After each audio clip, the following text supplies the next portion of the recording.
ጥንት በማንኛውም ጊዜ ቤተክርስቲያን ውስጥ ፍጹም ጸጥታ ነው የነበረ።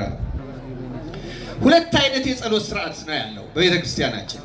አንደኛው በፍጹም ጸጥታ፣ ለምሳሌ አቡነ ዘበሰማያት ብሎ አንድ ካህን ሲሰጥ አይጉረመረምም እየተባለ አይደገምም። አሁን ጸጥታ ጠፍቷል፣ ሰላምም የለም። አንድ ሰው እየጸለየ የብዙ ሰዎች ንግግርን ይሰማል።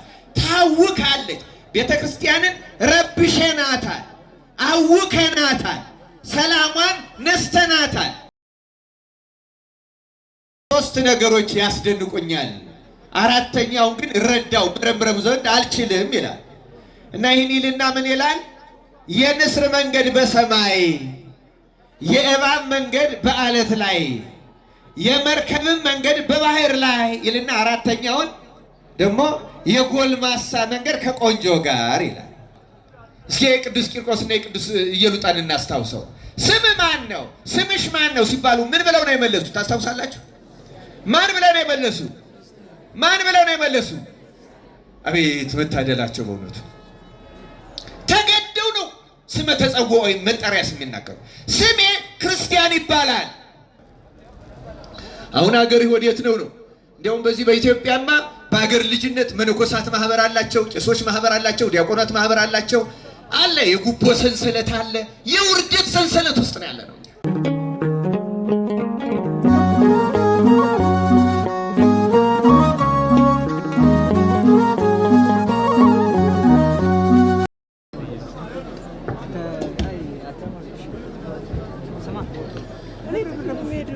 በስመ አብ እስኪ በስመ አብ በሉ። በስመ አብ ወወልድ ወመንፈስ ቅዱስ አሃዱ አምላክ አሜን። በስመ አብ ወወልድ ወመንፈስ ቅዱስ አሃዱ አምላክ አሜን።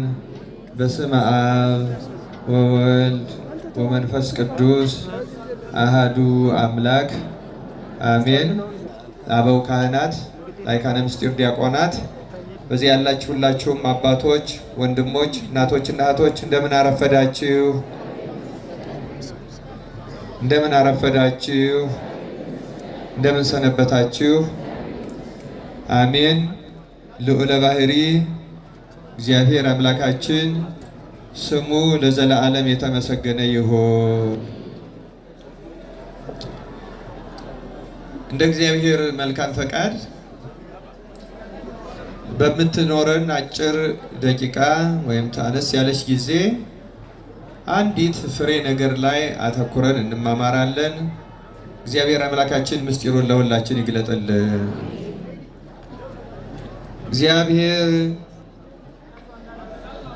የሰማዕትነትን ስራ ይሰጠን ዘንድ ቅዱሳን ስለሚሆኑ ሰማዕታት እንማልዳለን ይላል ቅዳሴያችን ላይ። ይህን ቃል ታስታውሳላችሁ? ክርስቲያኖች እየሰማችሁ ነው? እግዚአብሔር አይነ ልቡናችን አብርቶ ዝነ ልቡናችን ከፍቶ ቃሉን እንድንሰማው በቸርነቱ ይርዳን። ፍጹም ጸጥታ ያስፈልጋል በቤተ ክርስቲያን ውስጥ። በአሁኑ ጊዜ ቤተ ክርስቲያን ውስጥ ጸጥታ እየጠፋ ነው። ጥንት በማንኛውም ጊዜ ቤተ ክርስቲያን ውስጥ ፍጹም ጸጥታ ነው የነበረ። አሁን አንድ ሰው ቤተ ክርስቲያን መጥቶ መጸለይ የሚችልበት ዘመን አይደለም። ጸጥታው ስለጠፋ፣ ሰላም ስለጠፋ፣ የቤተ ክርስቲያን ትምህርት ስላላስተማርን፣ በተለይ መምህራን ስላላስተማርን፣ ስላልነገር፣ እውነት ለመናገር ህዝቡ ይሰማል። አሁን ግን እንደምንሰማው ከውጭ ራሱ ሌላ ድምፅ አለ። በቤተ ክርስቲያን የሚፈቀደው አንድ ድምፅ ብቻ ነው። ክርስቲያኖች አንድ ድምፅ ነው። እንኳን ሌላ ዜማም ስናዜም በማህሌቱ በሰዓታቱ ብቻ ሳይሆን በቅዳሴውም ጊዜ ተሰጥኦ ስንመልስ ምንም እንኳ ዜማችን በዘመን ሂደት በተለይ በዘመን መሳፍንት በተለይ አቋቋሙ ብዙ አይነት ድምፅ ድጓውም አለው። አሁን የተለያየ ቤት አለው። በአግባቡ ከተጠቀምንበት ምንም ችግር የለው። ግን ደግሞ ባለመማር ምክንያት እንጓተታለን በዜማ።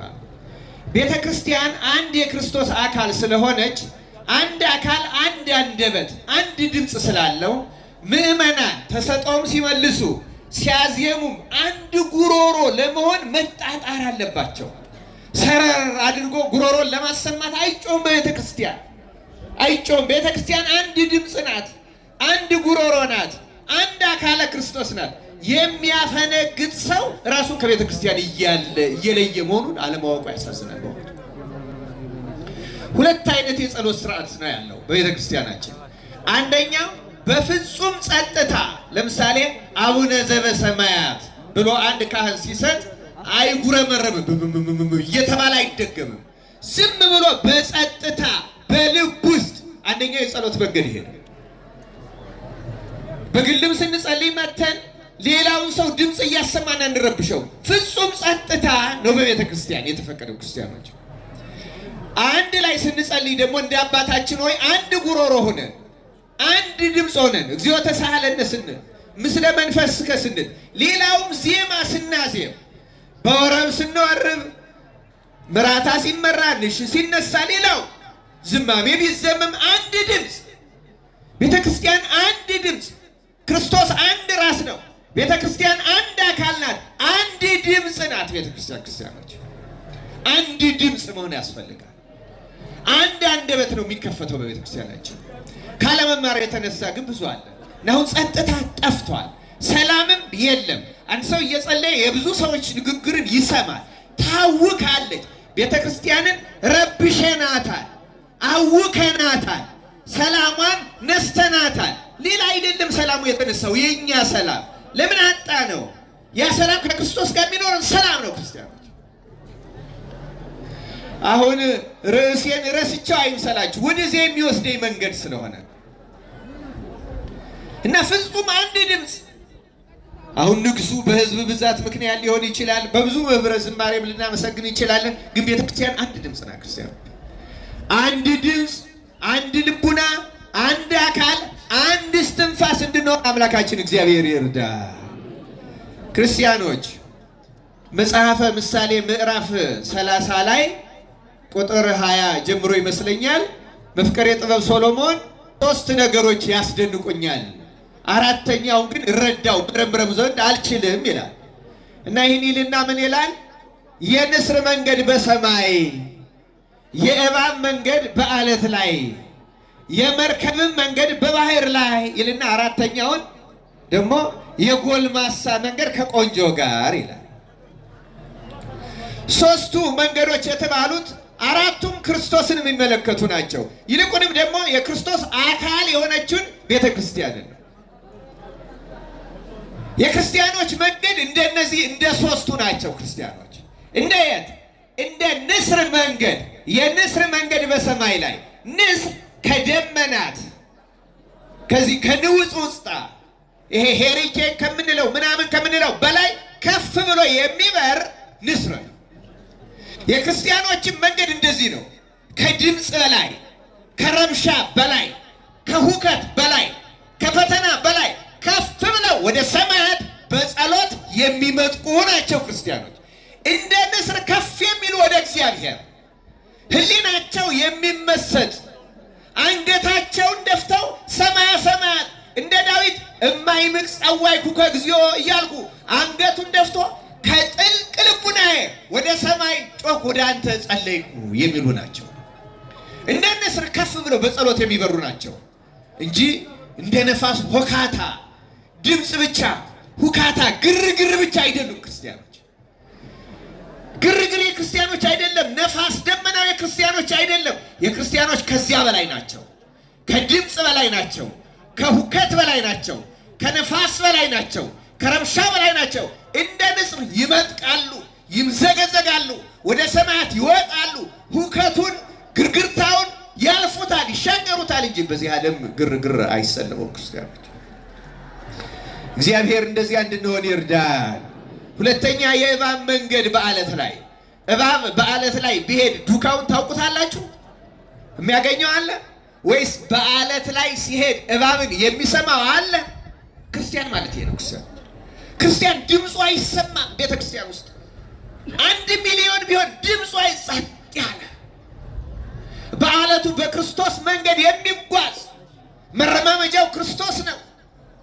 ሕግ ለእግሬ መንገድ ለእግሬ መብራት ለመንገዴ ብርሃን ነው እንዳለ ሕጉን ተከትሎ ስርዓቱን ጠብቆ ፍጹም ጸጥተኛ ሆኖ አንድም የእባብ መንገድ በአለት ላይ ዱካው እንደማይታወቀው ክርስቲያንም በመንገዱ ላይ ኃጢአት አይገኝበትም፣ አይታወቅበትም። ይሄ ለክርስቶስ ነው። አቡሊዲስ የተባለ ሊቅ እንደተረጎመው እባብ ለክርስቶስ ምሳሌ ይሆናል። በዚህ አግባብ ልክ አንበሳ ለክርስቶስም ለዲያብሎስ ምሳሌ እንደሚሆነው እባብም ለዲያብሎስም ለክርስቶስም ለክርስቲያኖች ምሳሌ ይሆናል።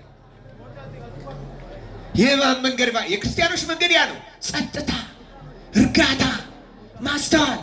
ራሱ መጸለይ ያቃተው ሰው እንኳን ቢሆን ሌላውን ባለመረበሽ በሌላው ጸሎት የሚጠቀም ልብ የገዛ ያስተዋለ ቅዱስ ቂርቆስ እንዲሁ ይመስላችኋል ለሰማዕትነት የበቃው? የመጀመሪያው ሰማዕትነት እኮ ይሄ ነው። ፈቃድን መተው፣ ፍላጎትን መካድ። ሊከተለኝ የሚወድ አለ ጌታ መድኃኔዓለም ክርስቶስ ራሱን ይካድ፣ መስቀሉንም ተሸክሞ ምን ያድርግ? ይከተለኝ። መጀመሪያው ራስን መካድ ነው። የራስን ፍላጎት፣ የራስን ስሜት። አሁን ስሜታችን ፍላጎታችን የዓለም ሆኗል፣ ጩኸት ሆኗል፣ ግርግር ሆኗል፣ ድምፅ ሆኗል። የክርስቶስን ፍላጎት አይደለም የምንከተለው። ክርስቶስ ደግሞ ይላል ይከተለኝ የሚወድ ቢኖር ራሱን ይካድ፣ ፍላጎቱን ይካድ፣ ሐሳቡን ይካድ፣ ስሜቱን ይካድ። ይህን ሳንክድ ወደ ክርስቶስ መቅረብ አንችልም ክርስቲያኖች። ሶስተኛው የመርከቧ መንገድ በባህር ላይ ነው። የመርከብን መንገድ ካለፈችበት በኋላ የሄደችበት ባህር ላይ ይታወቃል ወይ? ክርስቲያን እኮ እንደዚያ ነው። መንገዱ የማይታወቅ የማይመረመር ደግሞ መቅዘፍ የሚችል የባህር አቅጣጫው እንደ መሬት ላይ መንገድ እንደ አስፋልት ተለይቶ አይታወቅም። ግን ቀዛፊዎች፣ መርከብ ነጂዎች የሚጠቀሙት ተጠቅመው መንገዳቸውን ሳይሳሳቱ ይሄዳሉ። ክርስቲያን እንደዚያ ነው። በዚህ ዓለም በማዕበል ላይ ሆኖ በችግር ውስጥ ሆኖ በኃጢአት ባህር ውስጥ ሆኖ የሚሄድበትን አቅጣጫ ቀጥ አድርጎ የሚያውቅ ክርስቲያን ማለት ነው። መርከብ ማዕበል አያናውጻትም፣ አይፈሩ፣ ተቀቁ፣ ያሸንፉታል፣ ይሻገራሉ። ክርስቲያኖች እንደዚያ ናቸው። ፈተና አይረብሻቸውም፣ አያስቸግራቸውም፣ አያስጨንቃቸውም። ክርስቲያኖች መንገዳችን ይህን መምሰል አለበት። የጎልማሳውና የቆንጆይቱ ጎልማሳው የተባለ ክርስቶስ ነው። የእሱ መንገድ ከኛ ከቆሸሸችው ነፍስ ጋር ያለው ውህደት አስገራሚ ነው። ጎልማሳ አንዲቱን ቆንጆ ፈልጎ እንደሚሄደው ክርስቶስ ይቺን በዝሙት የረከሰችውን የጎሰቆለችውን ነፍሳችን ይፈልጋታል። አይገርማችሁም? እጅግ አስደናቂ ነው። ልመረምረው አልችልም ማለት ክርስቶስ የእያንዳንዳችን ደካማ ነፍስ ይፈልጋታል። የሌባውን ነፍስ፣ የገዳዩን ነፍስ፣ የዝማዩን ነፍስ፣ የአመንዝራውን ነፍስ ይፈልጋታል። ታጥባ በንስሐ ተወሉላ ከብራ አጊጣ ከእሷ ጋር መሆን ይፈልጋል ክርስቶስ። ይሄ ያስደንቃል፣ ሊመረመር አይችልም። የስንቶቻችን ነፍስ ክርስቶስ እንደሚፈልጋት የእኛን የደካሞችን፣ የእኛን የአመንዝራዎችን፣ የእኛን የስስታሞቹን፣ የስግብግቦቹን የማናስተውለው። የተወደዳቸው የእግዚአብሔር ቤተሰቦች በእውነቱ ክርስቶስ ከእኛ ጋር መሆን ይፈልጋል።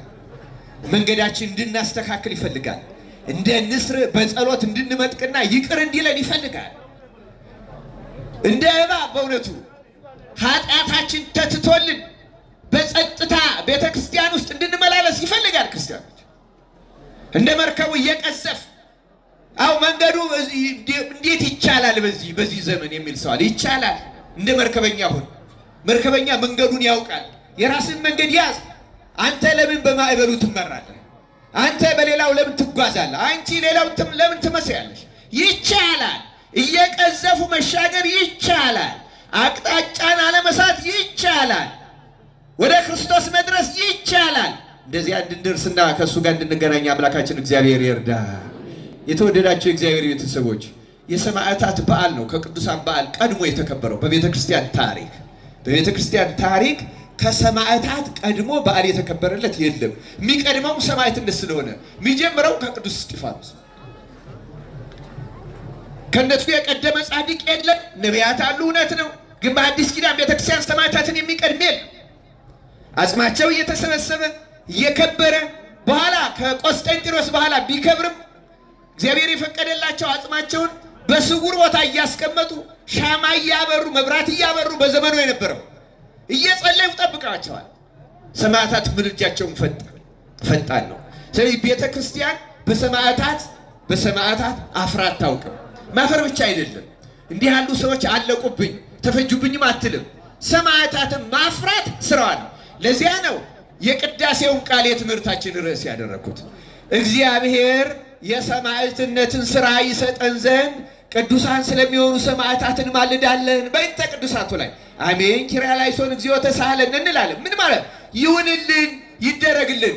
ሰማዕትነትን እፈልገዋለሁ ስራዬ ይሆን ዘንድ ተግባሬ ይሆን ዘንድ። ይህን የምንጸልየው ግን በሕይወታችን አሰላስለነው አስበነው ክርስቶስ ለሰማዕትነት እንዲያበቃል ከልቡናችን ጸልየነው ለምነነው እናውቅ ይሆን ይኖራል። ይህን ከልቡናቸው አድርግልኝ የሚሉ እኛንም እንደነዚያ ለመሆን ያብቃል። የተወደዳቸው የእግዚአብሔር ቤተሰቦች የሰማዕታት በዓል መከበር የጀመረው ሰማዕታትን ለማፍራት ነው። ቤተክርስቲያን ሌላ ምንም ዓላማ የላትም። ታቦት ብታወጣ፣ ማህሌት ብትቆም፣ ሰዓታት ብትቆም፣ መዝሙር ብትዘምር፣ ስብከት ብትሰብክ ሌላ ምንም ዓላማ የላትም። ሰዎች ክርስቶስን እንዲከተሉ ማድረግ። ክርስቶስን መከተል ደግሞ ሰማዕትነት ነው። እንዳለው እርሱ ሊከተለኝ የሚወድ ቢኖር ራሱን ይካድ ያለው የቤተ ክርስቲያን ተግባሯ ይሄ ብቻ ነው። ክርስቲያኑ ሌላ ሁሉ የዚህ መርገፍ ነው። ሌላ ሁሉ የዚህ ረዳት ነው። ሌላ ሁሉ የዚህ ማመቻቻ ነው። ክርስቲያኖች የቤተ ክርስቲያን ተግባር ሰማዕታትን ማፍራት ነው። እንደነ ቂርቆስ እለእስክንድሮስን እንዳሳፈሩት ለዚያ የሚበቁ አሉ የተመረጡ። እንደነ ቅድስት ኢየሉጣ እንደነ ቅዱስ ጊዮርጊስ ሰባው ነገሥት እንዳሳፈረው ሌሎቹም እንዳሳፈሩ እንደዚያ እኛ ደግሞ የራሳችን ሰማዕትነት አለ። ክርስቲያኖች የኛ ሰማዕትነት ነገስታትን ድል መንሳት አይደለም። የኛ ነገስታት በዚህ ዓለም በዙፋን ላይ የተቀመጡ ነገስታት አይደሉም። እኛ እንድናሸንፋቸው የታዘዝናቸው ነገስታት በእኛ ልቡና ላይ ዙፋን ዘርግተው ተቀምጠው አይምሯችን የሚገዙትን የኃጢአት ነገስታት ድል መንሳት ይበቃናል። ክርስቲያኖች እኩያት ፍትወታትን አይምሯችንን ያሳጡትን ከወንድሞቻችን ጋር የሚያጥ ለምንድነው ጸብ የበዛው? ለምንድነው ጦርነት የሰለጠነው? ለምንድነው ልዩነት የሰፋው? እስኪ የቅዱስ ቂርቆስና የቅዱስ ኢየሉጣን እናስታውሰው። ስም ማን ነው? ስምሽ ማን ነው ሲባሉ ምን ብለው ነው የመለሱት? ታስታውሳላችሁ? ማን ብለው ነው የመለሱ? ማን ብለው ነው የመለሱ? አቤት መታደላቸው በእውነቱ። ተገደው ነው ስመ ተጸውዖ ወይም መጠሪያ ስም ይናገሩ። ስሜ ክርስቲያን ይባላል።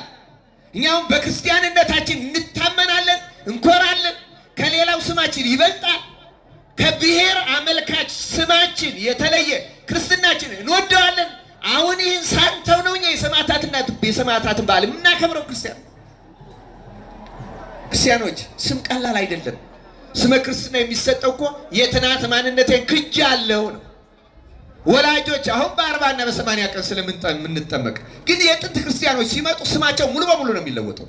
በመጽሐፍ ቅዱስ እንደምታውቁት ከአብርሃምና ከሳራ ጀምሮ ሰዎች ወደ እግዚአብሔር ሲመጡ ስማቸው ይለወጣል። ለምን? ሐዲስ ማንነት ስለሚያገኙ፣ ሐዲስ ዝምድና ስለሚፈጥሩ፣ አዲስ ሰውነት ስለሚያገኙ። ክርስትና ደግሞ እንደ አዲስ መፈጠር ነው። ክርስቲያኖች ጌታ እንዳለው ዳግመኛ ካልተወለዳችሁ ነው ያለው አይደለም። ዳግመኛ መወለድ ምን ነው? ክርስቲያኖች ዳግመኛ መወለድ ምን ያህል ሂደት እንዳለው እናውቃለን። አንድ ሰው በንስሐ ዳግመኛ ሊወለድ ይችላል። ምን ማለት ነው? እንደ አዲስ ሆኖ ሌላ ሰው አበበ ከበደ አለሚቱ ይባል የነበረው ሌላ ሰው ሆኖ ልክ ሳውል ጳውሎስ ሆኖ እንደተወለደው ክርስቲያኖች ሳውል ጳውሎስ ሆኖ እንደተወለደው ስምዖን ጴጥሮስ ሆኖ እንደተወለደው ሌላ ሆኖ መወለድ። ለዚያ ነው በእኛ ቤተክርስቲያናችን ስርዓት ስም ተደጋግሞ የለም። በተለይ አንድ ሰው ከክርስትና በኋላ ስም 2 ጊዜ ወይ አንዳንድ ጊዜ 3 ጊዜ ሊለውጥ ይችላል። ምንኩስና ደግሞ ጨርሶ አሁን በግብፅ አንድ ሰው ከመነኮሰ በኋላ የቀደመ ስሙንና ወላጆቹን መናገር ቀኖና ውስጥ ይጥለዋል። ክዶት አላ ምንኩስናው እንደገና አሁን ሀገር ወዴት ነው? እንዲያውም በዚህ በኢትዮጵያማ በሀገር ልጅነት መነኮሳት ማህበር አላቸው፣ ቄሶች ማህበር አላቸው፣ ዲያቆናት ማህበር አላቸው። አለ፣ የጉቦ ሰንሰለት አለ። የውርደት ሰንሰለት ውስጥ ነው ያለነው። ክደት ውስጥ ነው ያለነው። ማንነታችን ክርስቲያን ነኝ፣ ይህም ወንድሜ ነው፣ እችም እህቴ ናት የሚለው ትተናል። ቀኖና ነው የሚቀበለው። እኔ አንድ ጊዜ ሳላውቅ አንዲት ግብፃዊት መነኩሲት አገኘሁና ቀድሞ ምን ነበርሽ የት ነበርሽ ስላት እንዴ ከመምህረ ንስሐ ውጭ እኮ ለአንተ ብናገር ወዲያው ነው ቀኖና የሚታዘዝልኝ አለች። ምክንያቱም ሌላ ሰው ሆናለች። አሁን ዓለሙን ክዳለች፣ ቤተሰቧን ትታለች። ለምን ሌላ ስም ትናገራለች? ሌላ ስም ሌላ ግብር የለም። ክርስትና ነው ስም። ክርስቲያኖች አሁን እኛ ኢትዮጵያውያን እግዚአብሔር ኧረ ተው እንስማው። በእውነቱ ጌታ ቢጨንቀው ምን አለ? በዛ በራዕየ ዮሐንስ ላይ ምዕራፍ 3 ላይ ለሰባቱ አብያተ ክርስቲያናት ሲልክ በደጅ ቆሜ አንኳኳለሁ አለ። ለላውዲቄያው ቤተክርስቲያን አለቃ ሲጽፍ አንተ ባለጸጋ ነኝ፣ ሁሉ አለኝ፣ የሚጎድለኝ የለም እያልክ ትታበያለህ፣ ግን አንተ ድሃ ነህ፣ እውር ነህ፣ ምንም የለህም አለው ጌታ መጥቶ ይላል። ምንድነው? ያቺ ቤተክርስቲያን በታሪክ በጣም ባለጸጋ ነበረች እና በክርስትናቸው ይመኩ ነበረ። እኛ ልክ አሁን እኛ ኢትዮጵያውያን እንደምንመካው ከሁሉ በላጭ አድርገን ራሳችን እንደምናስበው በግብዝነት እንደምንኩነሰነሰው በቃ በአገልግሎቱ ሀብትም ነበራት ቤተክርስቲያኗ። በሁሉ ነገር አንደኛ ነኝ ብለው ያስቡ ነበረ። ለዚያ ነው በራእይ ላይ አንተ ዕውር ነህ፣ ድሃ ነህ፣ ምንም የለህም አለ። እንዲያውም አለው በደጅ ቆሜ አንኳኳለሁ። አንተ ከክርስቶስ ጋር ነኝ ብለህ ታስባለህ። እኔ ያለው ይመስላል፣ እኔ ግን በአንተ ቤተክርስቲያን ውስጥ የለሁም። እኔ ከደጅ ነኝ፣ ገና ልትሰማኝ አልቻልክም። በራስህ ምናብ ውስጥ ነው ያለኸው፣ በራስህ ሀሳብ ውስጥ ነው ያለኸው። አመልካለሁ ትላለህ፣ እውቀት አለኝ ትላለህ፣ ጸጋ ደርሻለሁ ትላለህ፣ ቅድስና ላይ ትላለህ፣ ቤተ ክርስቲያን ያድጋለች፣ ግን ዕውር ነህ፣ ድሃ ነህ፣ ባዶ ነህ። እንዲያውም እኔ በደጅ ነኝ፣ ከአንተ ህብረት ውስጥ የለውም። ብትሰማኝ በሩን ብትከፍትልኝ ግን እገባለሁ፣ ከአንተ ጋር እራት እበላለሁ፣ ቁርባንህ ሃይማናዊ ይሆናል፣ አንተም ከኔ ጋር ትበላለህ፣ ትዋሃዳለህ። አሁን ግን በአንተ ዘንድ የለውም ማለት። አሁን እኛ እንደዚያ ነን። ክርስቶስ በደጅ ነው። ክርስቲያኖች እኛ ነን እንጂ ከክርስቶስ ጋር የሆነ የሚመስለን ክርስቶስ ከደጅ ነው ገና። አሁንም ያንኳኳል፣ የሚከፍትለት የለም፣ የሚሰማው የለም። በእውነቱ እውነት እንነጋገር ከተባለ በዚህ ዘመን ክርስቶስን አውጥተን ጥለነዋል። ልክ ነው፣ በስሙ እናስተምራለን፣ ልክ ነው፣ በስሙ እንዘምራለን፣ ልክ ነው፣ በስሙ አንዳንድ ነገር እናደርጋለን። ግን እርሱ ከእናንተ ጋር ነኝ አላለም። ኧረ ከደጅ ነኝ ይላል። ከደጅ ነኝ፣ አውጥታችሁኛል፣ በሚገባ ሃይማኖትና ምግባር አይደላችሁም ይላል። ክርስቲያኖች እንስተካከል፣ ራሳችንን ካድ፣ እንመለስ፣ በእውነቱ እንመለስ። አምላከ ቅዱስ ቂርቆስ ወደ እርሱ እንድንመለስ በቸርነቱ ይርዳል። ክርስቲያኖች ራስን ከመካድ እንጀምር። የትናንት ማንነታችን ከመካድ እንጀምር። ስሜ ክርስቲያን ነው እንበል። በክርስቶስ ስም እንመካ፣ በክርስትና ስማችን እንመካ፣ በሃይማኖታችን እንመካ። የሚመካ ቢኖር በእግዚአብሔር ይመካ ነው የተባለ፣ በሌላ እንመካ። ታሪካችን ጥሩና እውነት እንኳን ቢሆን ልንመካበት አንችልም። ልንገራችሁ፣ ላሊበላ የሰራው ታሪክ ድንቅ ነው። በሱ ተመክተን ግን ጻድቅ መሆን አንችልም። የአክሱም ታሪካችን፣ የጣና ገዳማት፣ የነ ግሸን፣ የሌላውም ታሪካችን ግን ድንቅ ነው። የነ ተደባበ ማርያም፣ የሌላውም የነ ቁልቢ ታሪካችን፣ ያ ግን በዘመኑ የነበሩ እግዚአብሔር የሰራባቸው ሰዎችን ያስመሰክራል እንጂ የእኛን ትክክል መሆን አይመሰክርም። እኛ ሌሎች ነን፣ እኛ ተመኪዎች ነን፣ እኛ ትዕቢተኞች ነን፣ እኛ ከክርስቶስ የራቅን ነን። እኛ የተጠራ ነው ሰማዕት ለመሆን ነው። ቤተ ክርስቲያን ሁል ጊዜ የምትለምነው የሰማዕትነትን ስራ ይሰጠን ዘንድ። አሁን ግን የአሳዳጆችን ስራ እየሰራን ነው። አሁን የአሕዛቡን ስራ እየሰራን ነው። በዓሉ የነ ቂርቆስ ነው፣ ግብራችን ግን የነ እለእስክንድሮስ ነው። ክርስቲያኖች በዓሉ የጊዮርጊስ ነው፣ ግብራችን ግን የነ ዲዮቅልጥያኖስ ነው። የማሳደድ ነው፣ የመግደል ነው፣ የመጣላት ነው፣ የዘረኝነት ነው። ውሸት ነው። ዲዮቅልጥያኖስ ጊዮርጊስን አላከበረም። ውሸት ነው። እለእስክንድሮስ ቂርቆስን አላከበረም። አንዋሽ ክርስቲያን አንዋሽ። እንመለስ ወደ ሰማዕትነት። ሌላ ሰማዕትነት አይደለም የሚጠብቀን፣ ራስን መካድ ነው። ክርስቲያኖች ራስን መካድ፣ እውነትን መሸከም፣ እውነትን መያዝ። አሁን ሰንበት ተማሪዎቹ ግሩም ዝማሬ ሲዘምሩ ነበር። ሕገ አምላክ ውስተ ልቡ ነው የዘመራችሁት። መጨረሻ ላይ ቸብቸቦ ዳዊትም ይላል ሕገ አምላክ ውስተ ልቡ። እነ ቅዱስ ቂርቆስ ሕገ አምላክ በልቡ ናቸው ነው። አሁን ቅዱስ ቂርቆስ ቅድም በነገርኳችሁ በአራቱም መንገድ የተጓዘ ነው። በንስር መንገድ የተጓዘ ነው። ጸሎቱ ውኩፍ ነው። ለሰው ለማንም ፍጥረት አይቻልም። ሰማዕታት የተቀበሉትን መከራ ማንም ፍጥረት አይችለው፣ የማንም ሰውነት አይችልም። ግን እንደ ንስር በጸሎት የመጠቁ ስለሆኑና ክርስቶስ ከነሱ ጋር ስለሆነ ያንን ንስር ይህንን ማዕበሉን ሄሪኬኑን ምኑን የምንለው ሁሉ ተሻግሮ እንደሚበረው እነሱ አይናወጹም። ሲጸልይ አይናወጹም፣ አይፈሩም፣ አይደነግጡም፣ አያድነኝም ብለው አይጠራጠሩም። ክርስቶስም ከነሱ ጋር ይመልስላቸዋል፣ ያመለክታቸዋል።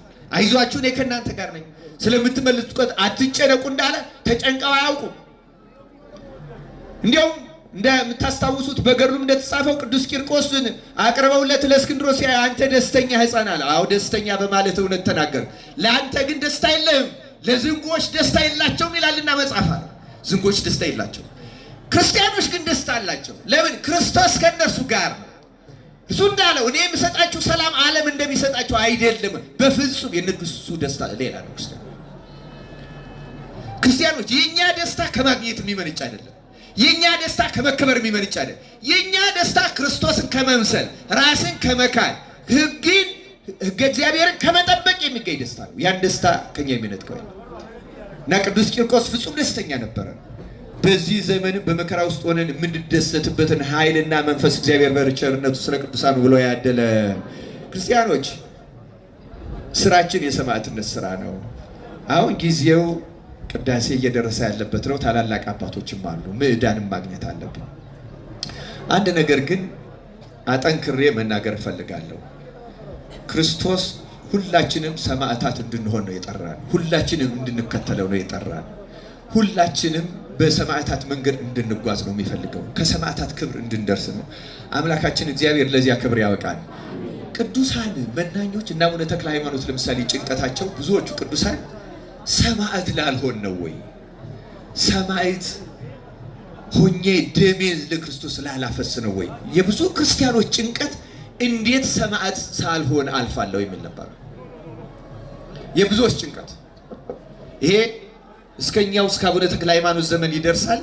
ግን ቀደም ብሎ ለምሳሌ በእኛ ስንክሳር የካቲት 29 የሚነገርለት አቡሊካሪዮስ የምንለውና ፖሊካርፐስ የሚባለው ትልቁ ጭንቀቱ ብዙዎቹ ሰማዕታት እየሆኑ ሲያልፉ ጌታ የክርስቶስ ምን ቢንቀኝ ነው ሰማዕትነትን ያልሰጠኝ እያለ ይጨነቅ ነበር። እንዲሁ ምን አስቀይሜው ነው ሰማዕትነትን ከኔ አራቃን? ምን በድየው ነው? ክርስቲያኖች እኮ እንደዚህ ነበር የሚያስቡት። እንዲሁ ምን ቢንቀኝ፣ ምን ቢጸየፍ፣ ምን በድየው ጌታዬ ሆይ እባክህ ለሰማዕትነት አብቃኝ ነበር የክርስቲያኖች ጸሎት። ታዲያ ሰማዕትነት ወደሱ ሲመጣ ሰዎች መጡና ደግሞ ወተወቱት። መምህራችን አንተ የምትጠቅመን ኖረህ ብታስተምረን ነው እባክህ ብለው ለምነው ወቱተው ሊያሾልኩት ሲሞክሩ ክርስቶስ ተገለጸለትና ሰማዕትነትን ለምን ተውከኝ ብለህ አልጸለይክም ወይ ያለውና መለሰው።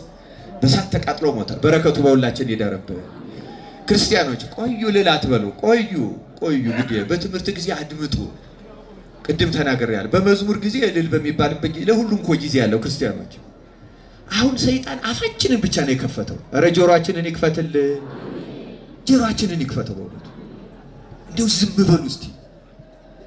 አቤት ራስ ካሳ ኃይሉ ምን አሉ በዚህ በፍኖተ አእምሮ መጽሐፋቸው?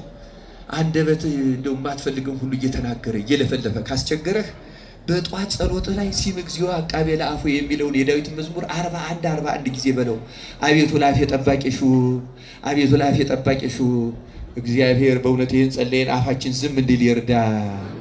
የአፍ ዘመን ነው፣ የመለፍለፍ ዘመን ነው፣ የጩኸት ዘመን ነው። ምንም እኮ አንሰማም። በእውነት እግዚአብሔር ወደ ልቡናችን የመለሰ። የተወደዳችሁ ክርስቲያን አቡነ ተክለ ሃይማኖት ጻድቃኑ በዘመናቸው እነሱን የሚገል ንጉሥ አልነበረም። እባክህ ሰማዕትነትን እያሉ በኋላ ጌታ እየተገለጸ ትልልቅ ደዌ እየሰጠ ደዌህን በደዌ አሁን በሆድ ዝማ ደማቸው ሰማዕትነት ደም መፍሰስ ነው። አንተም በሆድ ዝማ ደምህ ከፈሰሰ እንደ ሰማዕትነት ቆጥርልሃለሁ አላቸው። ይሄ ሁሉ ሰማዕትነትን በመውደድ የመጣ ልመና ነው። ክርስቲያኖች እባክህ ሰማዕትነትን አትንፈገኝ ስላሉ የክብር መጨረሻው ሰማዕትነት ነው። የቤተ ክርስቲያን የጸሎቷ አምድም የሆነው ለዚህ ነው። ሰማዕትነትን ስራ አድርገህ ትሰጠን ዘንድ ስለ ቅዱሳን ሰማዕታት እንማልዳለን። ሰማዕትነት ለምን ይመስላችኋል እንደዚህ የተለመነው? የሰማዕታት ምልጃቸው ከመቤታችን ቀጥሎ ከመቤታችን ከንጽሕት ቅድስት ድንግል ማርያም ቀጥሎ ክርስቶስ ችል የማይለው ጸሎት ቢኖር የሰማዕታት ጸሎት ነው። አንድ ሰማዕት በክርስቶስ ስም ደሙ ካፈሰሰ በኋላ ክርስቶስን ለምኖ የሚከለከለው ነገር ምንም የለም። ክርስቲያኖች ይህን የተመለከተ አንድ ታሪክ ነግሬያችሁ ትምህርቴን እጨርሳለሁ። ግብፅ ገዳማ አስቄጥስ የሚባል ትልቅ ገዳም አለ። ታላቁ አባ መቃርዮስ የመሰረተው ገዳም። ይህን ታውቃላችሁላችሁ አይደለም? በረከቱ በሁላችን ይደርብን። አባ መቃርስ ታላቅ ጻድቅ ነው። ስለሱ አልናገርም፣ ጊዜም አይበቃንም በእውነቱ። በገዳሙ 49 ሰማዕታት 40 ወተሳቱ ለባሳያነ መስቀል የምንላቸው ሰማዕታት አሉ። እና ግብፅ በተለይ ገዳማ አስቄጥስ ለሊቢያ፣ ለሰሜን አፍሪካ በርበሮች ለሚገኙበት ቅርብ ስለነበሩ በርበሮች እየመጡ እነዚህ በርበሮች አረማውያን ናቸው። ክርስቲያኖችን ይመጡና አንገታቸውን ቆርጠው ሀብት ንብረታቸውን ዘርፈው ይሄዳሉ። አሁን ያልሰለጠነ ሰው አሁንም በእንግሊዘኛ በርበሪያን ነው የሚባለው እስካሁን ድረስ ያልሰለጠነ ግዴለሽ ለሰው ሕይወት ደንታ የሌለው ማለት ነው። በዚህ ነው የሚጠራው። እና እነዚህ በርበሮች የግብፅ ገዳማትን ብዙ ጊዜ አጥፍተዋቸዋል። እና በዚያ በገዳማቱ ከዚህ መከራ የሚያመልጡበት አንድ ግንብ ይሰራሉ። የመጠበቂያ ግንብ ይባላል። የመጠበቂያ ግንብ የሚሉት ለምንድን ነው? ግንቡ ምንም በውስጡ መወጣጫ የለውም። ከአጠገቡ ግን እንደ ደወል ቤት ያለ አንድ ቤት ይሰራና በዚያ ግንብና በዚህኛው ግንብ መካከል ልክ እንደዚያ አምድና እንደዚህ እንደኔ እንደቆምኩበት 3 ሜትር ወይ 4 ሜትር የሚሆን ርቀት አለው። ከዚያ በዚያኛው ይወጡና ወደዚህ ለመሸጋገሪያ የሚታጠፍ ድልድይ አለ። ታዲያ ያን ምን ያደርጉታል? በገመድ ነው የሚጎተተው። ይዘረጉታል። በዚያ ተሸጋግረው ወደዚህኛው ግንብ ከገቡ በኋላ በገመድ ይህን ይስቡታል። ስበው ሲያነሱት በሁለቱ ግንብ መካከል መገናኛ የለም። ይሄኛው ልሙጥ ነው፣ መግቢያ የለው። እዚህ ከገቡ በኋላ ያንን ይስቡታል። በርበሮች ሲመጡ አያገኟቸው። ታዲያ አንድ አባ ዮሐንስ የሚባል ታላቅ ጻድቅ መነኩሴ አበምኔት በነበረበት ጊዜ በርበሮች ሊገሏቸው ሲመጡ ክርስቶስ ገለጸለት። ደወል አስደወልና መነኮሳቱን ሰበሰበ። በርበሮች መጥተዋል፣ ሊገሉን ነው። የደፈረ ከኔ ጋር ይቆም፣ የፈራ ወደ መጠበቂያ ግንቡ ይግባ አለ። ብዙ ሺህ መነኮሳት የሚኖሩበት ስለሆነ ብዙዎቹ ገቡ። ከሱ ጋር 48 ሌሎች፣ ከሱ ጋር 49 ሆነው ግን አንገባም ሰማዕትነት እንፈልጋለን ብለው ቆሙ። መጡ በርበሮች 49ኙን መነኮሳት አርደዋቸው ሄዱ። እነዚህ በጣም እጅግ አማላጆች ናቸው። በስልስቴ የተሰዉት እንደ አርባ ሐራ ወይም እንደ 40ው ጭፍሮች ሰማዕት የነዚህ በጣም የተለየ 49ኙን ለባሳያነ መስቀል እንግዲህ መስቀልን የለበሱ ማለት በታርደው ክርስቶስን የመሰሉ ማለት ነው። ታዲያ አንድ ጊዜ እንዲሆነ በገዳማ አስቄጥስ በአንድ ወቅት የነበሩት መነኮሳት ስንፍና ተጫናቸው። በግብጾች ታሪክ ያነበብኩትን ነው የምነግራቸው። ስንፍና ብቻ አይደለም፣ ለልማት ጎበዞች ናቸው፣ ለሀብት ማደራጀት ጎበዞች ናቸው። ለጸሎት ግን ሰነፎች ሆኑ፣ ምቾት ወደዱ ይላል። እና ክርስቶስ ለአባ መቃርስ ገለጸለት። ምን ገለጸለት? ገዳሙን ላጠፋው ነው። ደገኛውን የምንኩስና ምግባር አበላሹ፣ እንቅልፍ ወደዱ። ሌሊት 10 ሰዓት የሚጸለየውን ጸሎት ሁሉ ሲነጋ ይደርሳል እያሉ ሲነጋ ይመጣሉ። እንቅልፍ ወደው ገንዘብ፣ ልማት፣ ሀብት ማከማቸት ነው ስራቸው። መንፈሳዊነትን፣ ምናኔን ዓለም ትተውት የመጡትን እዚህ ያከማቸዋል። ላጠፋው ነው አለው ይላል። አባ መቃርስ ሰግዶ ለመነው። ጌታ ሆይ ቃል ኪዳን ገብተልኛል፣ ገዳምህ እንዲህ አደርጋለሁ። በዚህ ልክ ታላቅ ቃል ኪዳን እሱን ዘርዝሮ እንዲህ ብለህ ቃል ኪዳንህን የምጠብቅልህ እኮ እነሱ ሕጌን ቢጠብቁ ነው። እነሱ ግን ሕጌን አፍርሰዋል፣ ስርዓተ መንኩስና ንቀዋል፣ ምቾትን ወደዋል። ስለዚህ ያጠፋዋለሁ፣ የስሜ መሰደቢያ አይሆንም ማለት በአግባቡ የክርስቶስ ቤት ካልተያዘ መሰደቢያ ይሆናል። አሁን በዚህኛ ዘመናችን እንዳደረገው የዚህ ጊዜ 49ኙ ለባሳያነ መስቀል መጥተው ከእግሩ ሰገዱና ጌታ ሆይ አንተ ስለኛ ደምህን እንዳፈሰስክ እኛም ስላንተ ስም ብለን ደምህን በዚያ ገዳም አፍሰናል። ስላንተ ስም ብለን ስላፈሰስነው ደም እባክህ ገዳሙን አታጥፋው፣ መነኮሳትን ማራቸው፣ ይቅር በላቸው፣ ልቡናቸውም ወደ አንተ ፍቅር መልሳቸው፣ እንደገና ወደ ትጋት አንቃቸውና አታጥፋቸው ብለው ሲለምኑት ስለ ሰማዕታት ደም ሲል ገዳሙን ሳያጠፋው ቀረ ይላል። አሁንም ስለ ቂርቆስ ኢየሉጣ ደም ኃጢአታችንን ይቅር ይበለ። የተወደዳቸው የክርስቶስ ሰማዕታትን የምናከብረው ለዚህ ነው። ምልጃቸው ብርቱና ኃያል ነው። በሰማዕቱ ቂርቆስ ተመኩ፣ ተማጸኑ። በቅድስት ኢየሉጣ እንማጸን፣ በሰማዕታት ሁሉ እንማጸነው። ክርስቲያኖች አምላካችን ክርስቶስ በእውነቱ ከልባችን የምንወደው መሆኑ የሚታወቀው ፍላጎታችን ክደን ሰማዕትነትን ስንናፍቃት ነው። ክርስቲያኖች ግድ የላችሁም። እኛ የተለየ ጻድቃን ሆነን መታየት አይጠበቅብንም። ልቡናችን ግን ኃጢአታችንን ማውገዝ አለበት፣ ስራችንን ማውገዝ አለበት፣ ግብራችንን ማውገዝ አለበት። ይችን ተነሳይ ልቡና ካያዝ የሰማዕታት ደም የሰማዕታት ቃል ኪዳን ያድነናል። አምላካችን ክርስቶስ በሰማዕታት ደምና ቃል ኪዳን ይቅር ይበለን። ሰማዕትነትን ለመውደድ ሰማዕትነትን ለመናፈቅ ሰማዕታትን ለማክበር በእነሱ መንገድ ለመጓዝ ያብቃን። ይቆየን። ስብሐት ለእግዚአብሔር።